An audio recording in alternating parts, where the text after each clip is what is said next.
సిరులాల పోసెను భూమికే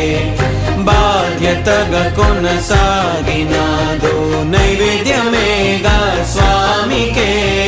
పేగు బంధమే ఊరికున్నది తెలుసుకుంటే స్వర్గమే అడుగు పెడితే గడప నవ్వెను గర్భగుడి స్వగ్రామమే ఎందరో చెప్పిన మాటే కదా కళ్ళ ముందరే ఉన్న దారే కదా తొందరే ముందన్న తీరొద్దికా కష్టపడ్డోడికే దైవం తోడుండదా మట్టి వాసన గుర్తుంచుకోని తండ్రి ఆసే దాగుందిగా చిక్కి చితికిన విత్తనంలో వంశవృక్షమే దాగుందిగా